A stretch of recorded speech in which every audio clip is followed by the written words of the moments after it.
மக்களே நான் தான் சொன்னேன்ல மக்களே, இந்த பிபி ரெசிடென்ஷியல் ஸ்கூல்ல இருக்கக்கூடிய ஸ்டூடண்ட்ஸ் எல்லாருமே திருட்டு ஸ்டூடண்ட்ஸு. கேவலமான புத்தி உள்ள ஒரு ஸ்டூடண்ட்ஸு. இவனுங்களுக்கு பாசிட்டிவிட்டினாவே என்னன்னே தெரியாது. எல்லாமே நெகட்டிவா பண்ணணும் அப்படின்றத மட்டும் தான் வந்து பார்த்தீங்கன்னா, மண்டைக்குள்ள களிமண் மாரி ஏத்தி வச்சு, அதையே வந்து திரும்ப திரும்ப வந்து பண்ணிட்டு இருக்கானுங்க. கேட்டா அதுக்கு பேர் வந்து ஃபன்னுன்னு சொல்லுவானுங்க. அதுக்கு பேர் வந்து என்டர்டெயின்மென்ட் அப்படின்னு வந்து சொல்லுவாங்க. ஸோ அது மாரி தான் இன்னைக்கு ஒரு சம்பவத்த வந்து பண்ணி வச்சிருக்காங்க. ஐ திங்க் வியானா அவர்கள் வந்து எழுதியிருக்காங்க. பார்வதி அவர்களுக்கு ஒரு மொட்டை கடுதாசி. ஸோ அந்த மொட்டை கடுதாசியில் ரொம்ப கேவலமாக அதுவும் பார்வதியை வந்து கேரக்டர் அசாசினேஷன் வந்து பண்ணுற மாதிரி வந்து பார்த்திங்க அப்படின்னா சில வார்த்தைகளை வந்து எழுதியிருக்காங்க, வாக்கியங்களை வந்து எழுதியிருக்காங்க. ஸோ அது வந்து பார்த்திங்க அப்படின்னா ரியலாகவே பார்வதிக்கு வந்து அந்த டாஸ்க்குள்ளே இருந்து இதை டீல் பண்ணுறதா இல்லை டாஸ்க் வெளியே போய் வந்து டீல் பண்ணுறதா அப்படின்னு தெரியாமல் முழிச்சுக்கிட்டு வந்துருக்காங்க. ஒரு பக்கம் பார்வதியை வந்து பிரஜனும் அமித் அவர்களும் கனி அவர்களும் பேசாதீங்க, அதை பற்றி சொல்லாதீங்க, திரும்ப திரும்ப அதை ரெஜிஸ்டர் பண்ணாதீங்க அப்படின்னு சொல்லி பார்வதியை வந்து அடக்கிட்டு இருக்காங்க. ஸோ ஆக்சுவலாக என்ன தான் டாஸ்க்காக இருந்தாலும் உங்களுக்கெல்லாம் எவ்வளோடா பொறுமை இருந்துடும் சொல்லுங்கள் பார்க்கலாம். அந்த பொறுமையை உடைச்சிட்டு தான் வெளியே வாங்கலை. வந்தீங்கன்னா தானே ஹீரோவாக ஆக முடியும். அமித் அவர்கள் நேத்திக்கு வந்து பார்த்திங்க அப்படின்னா திவ்யா அவர்களை போட்டு பொழந்து எடுத்தாரல்ல, அந்த பாத்திரத்தை போட்டு டங்கு டங்குன்னு தட்டும்போது ஒரு ஹீரோயிட்டிக் மூமெண்ட்டை வந்து கிரியேட் பண்ணாப்புல, அந்த மாதிரி இதை எடுத்து பண்ணுங்களாம்ப்பா. அதை விட்டுட்டு அந்த பொண்ணு சொல்கிறா அப்படின்ற ஒரே ஒரு காரணத்துக்காக யாருமே வந்து கண்டுக்க மாட்டீங்க அப்படின்னா எந்த விதத்தில் நியாயம்? என்ன தான் டாஸ்க்காக இருந்தாலும் இருக்கட்டுமே.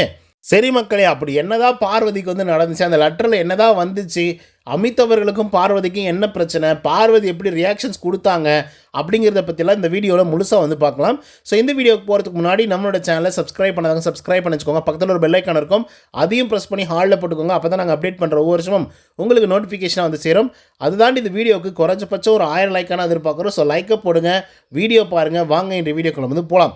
முதல் விஷயம் என்ன அப்படின்னு பார்த்தீங்கன்னா, இந்த பிபி ரெசிடென்ஷியல் ஸ்கூல் அப்படின்னு ஒரு ஸ்கூல், கன்றாவியான ஒரு ஸ்கூல் வந்து இருக்கு இல்லையா, அந்த ஸ்கூலில் இருக்கக்கூடிய ஸ்டாஃப்ஸ் எல்லாம் ரொம்ப நல்லவங்களாக தான் வந்து இருந்துகிட்ருக்காங்க.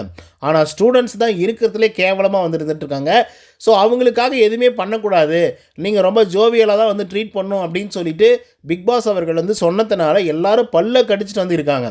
ஏன்னா நீங்கள் யோசிச்சு பாருங்கள், ஸ்டாப்பாக இருக்கக்கூடியது யாரெல்லாம் அப்படின்னு. பிரஜன் எப்படி வார்த்தையை விடுவார் அப்படிங்கிறது உங்களுக்கு நல்லா தெரிஞ்சிருக்கும். அடுத்ததாக பார்வதி எப்படிப்பட்ட ஆள் அப்படிங்கிறது உங்களுக்கு நல்லா தெரிஞ்சிருக்கும்.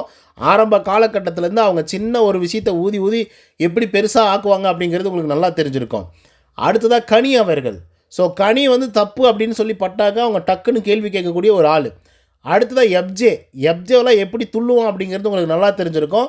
ஸோ இவங்கெல்லாம் ஸ்டாப்பாக இருக்காங்க. அடுத்ததாக அமித் அவர்களை பொறுமையை வந்து சோதிக்கணும் அப்படின்னு சொல்லிட்டு இந்த டாஸ்கில் வந்து பார்த்திங்க அப்படின்னா அவர் வந்து ஸ்டாப்பாக வந்து போட்டிருக்காங்க. வேறு வழியில் அவரை ஸ்டாப்பாக தான் போட்டாகணும்.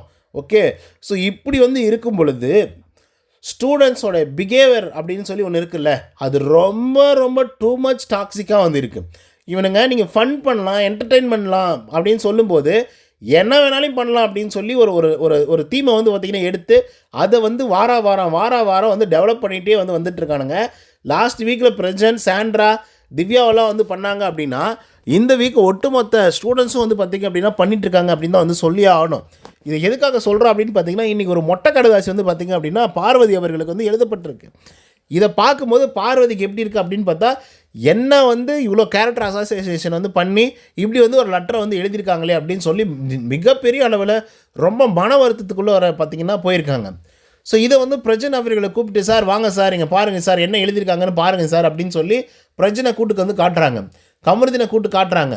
என்ன எழுதியிருக்காங்க அப்படின்னு பார்த்தீங்கன்னா, எம்ஜே அவர்களுக்கு கை வந்து அடிபட்டிருக்கு. அதுக்கு மேபி அவர் காரணமாக இல்லை பார்வதி காரணமாக அப்படிங்கிறத நம்ம பொறுத்துட்டு தான் பார்க்கலாம், அது வேறு விஷயம்.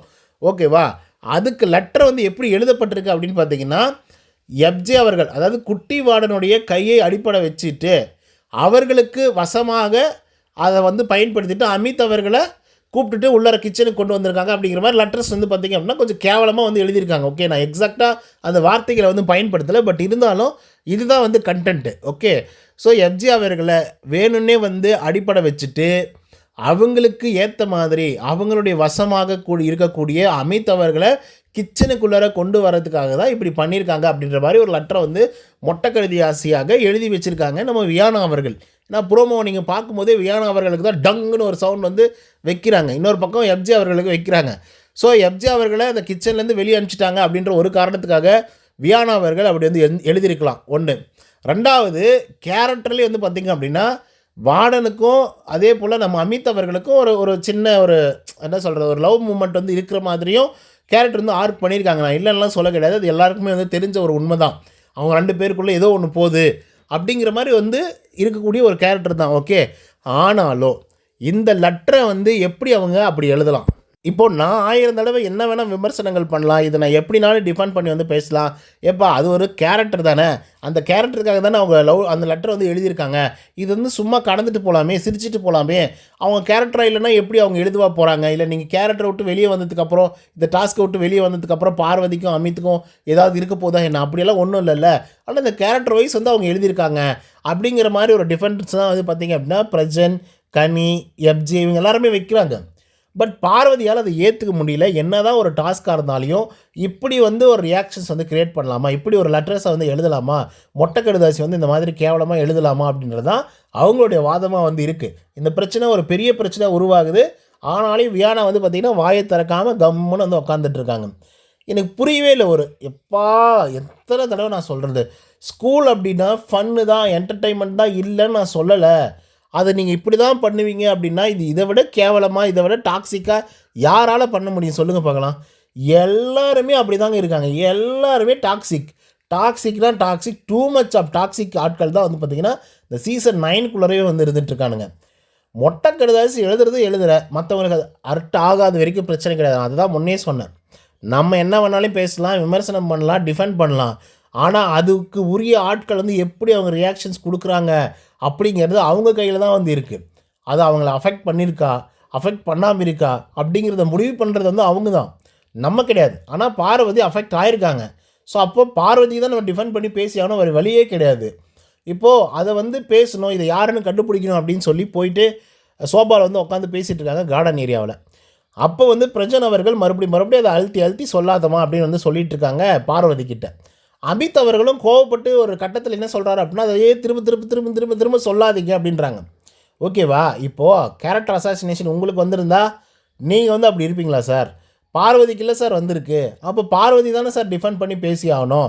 உங்களை நான் வந்து சொல்லலை சார், உங்களுக்காக நான் சொல்லலை சார் அப்படின்னு சொல்லி பார்வதி கத்தி சொல்கிறாங்க. உங்களுக்காக நான் சொல்லலை, உனக்காக நான் சொல்லலை, கொஞ்சம் நான் எனக்காக பேசிக்கிறேன் அப்படின்ற மாதிரி தான் வந்து என்ன தான் அது டாஸ்க்காக இருந்தாலுமே டாஸ்கில் ஒரு வார்டன் வந்து பார்த்திங்க அப்படின்னா ரியாக்ஷன்ஸ் கொடுக்கலாம், தப்பு கிடையாது. யார் இந்த லெட்டரை எழுதுறது, இப்படிப்பட்ட லெட்டரை யார் கேவலமாக எழுதுறது, மொட்டை கடுதாசி யார் போட்டது அப்படின்னு சொல்லி விசாரிக்கலாம். அவங்களுக்கு பனிஷ்மெண்ட் கொடுக்கலாம், அவங்கள திட்டவும் செய்யலாம். அதெல்லாமே அந்த ஸ்கூல் டாஸ்க்குள்ளார அடங்கும். ஓகேவா? ஸோ இவங்க என்ன வேணாலும் பண்ணலாம். இவங்க எப்படின்னா ஃபன் பண்ணுங்க அப்படின்னு சொன்னால் ஒவ்வொருத்தருடைய எக்ஸ்ட்ரீமான கோபம் இருக்குல்ல, அதை டச் பண்ணுற மாதிரியும் ஈகோவை டச் பண்ணுற மாதிரியும் ஒரு விளையாட்டு விளையாடுறாங்க. அந்த விளையாட்டு தான் ரொம்ப கேவலமாக வந்திருக்கு. அதுலேயும் குறிப்பாக சொல்லணும் அப்படின்னா வியானா, அப்பா ஃபஸ்ட்டு ஒரு 4 வீக்ஸ் இருந்த அப்படியே வந்து போர்ட்ரேயில் வந்து பார்த்திங்க அப்படின்னா இப்படி டோட்டலாக வந்து சேஞ்ச் ஆகிடுச்சு அப்படின்னு தான் வந்து சொல்லி ஆகணும்.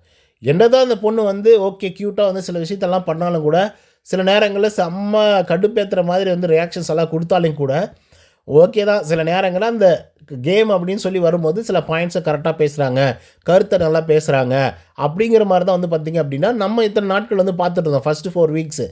ஆனால் அதுக்கப்புறம் ஒரு ஜெர்னி எடுத்தாங்க பாருங்கள். அப்பா சாமி, ஒரு பக்கம் பொய்னா பொய், அப்படி ஒரு பொய். 2 வாரம் வினோத் மேலே அவ்வளோ காண்டில் வந்து இருந்தாங்க.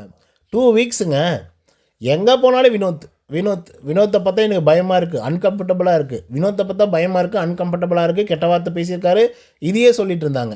சரி, லாஸ்ட் வீக்லேருந்து எப்ஜேவுடைய காதல் கதை வந்து பார்த்திங்க அப்படின்னா ஆரம்பிச்சிருக்காங்க. சரி, அதை கூட ஏற்றுக்கலாம், ஏதோ ஒரு கண்டராவி கண்டென்ட்டுக்காக பண்ணுறாங்க அப்படின்னு சொல்லி. இன்னும் மிஞ்சி போனால் ஒரு 15 நாள் இருப்பீங்களா வியானா? மிஞ்சி போனால் ஒரு 15 நாள் இருப்பீங்களா இந்த காதல் கண்டென்ட்டை கொடுத்து? ஏன்னா எப்ஜேவே வெளியே போய்டுவானோ 15 நாள் கழிச்சு. எப்ஜேவோ இல்லை நீங்களோ ஃபஸ்ட்டு வெளியே போனீங்க அப்படின்னா யார் முதல்ல வெளியே போகிறாங்களோ 2வது ஆள் தூக்கி அப்படியே கூடவே பேக் பண்ணி அனுப்பிச்சிருவாங்க. வியானாவையும் இல்லை வந்து எப்ஜே 2 பேரில் யாராவது ஒரு ஆள் எவிக்டாகி வெளியே போனாங்கன்னா கண்டிப்பாக இன்னொரு ஆளையும் சேர்த்து அனுப்ப போகிறாங்க. அதில் எந்த விதமான மாட்டு கருத்துமே இல்லை. மிஞ்சி போனால் இன்னொரு 10 நாள் 15 நாள் இருப்பீங்களா அந்த வீட்டுக்குள்ளே? அதுக்கு எத்தனை கண்டென்ட்டு, என்னென்ன வேலைகளப்பா சாமி, முடியலடா எப்பா. ரியலாகவே பயங்கர இரிட்டேட் ஆகுது மக்களே, ரியலாக சொல்கிறேன், இரிட்டேட் ஆகுது. ஃபன் இல்லை, ஒரு கண்டென்ட் இல்லை, கன்றாவியாக திருட்டு விளையாட்டை வந்து விளையாடிட்டுருக்கானுங்க. இந்த மாதிரி கேவலமாக கடிதம் எழுதுறது, நைட்டில் போய் ஸ்டாஃப்ஸை வந்து டிஸ்டர்ப் பண்ணுறா அப்படிங்கிற பேரில் வந்து டங்குன்னு வந்து பாத்திரத்தை வந்து தட்டுறது, இந்த மாதிரி கேவலத்தின் உச்சமாக இந்த ஸ்கூல் வந்து இருக்குது. கண்டிப்பாக இதுக்கான பனிஷ்மெண்ட்டு விஜய் சேதுபதி கிட்ட வச்சு வெளுக்கு போகிறாப்புல. அதை நம்ம பொறுத்துட்டு தான் பார்க்கணும். ஓகே காய்ஸ், இதை பற்றின உங்களோட கருத்துக்கள் என்ன அப்படிங்கிறத கமெண்ட்ஸில் சொல்லுங்கள். நன்றி, வணக்கம்.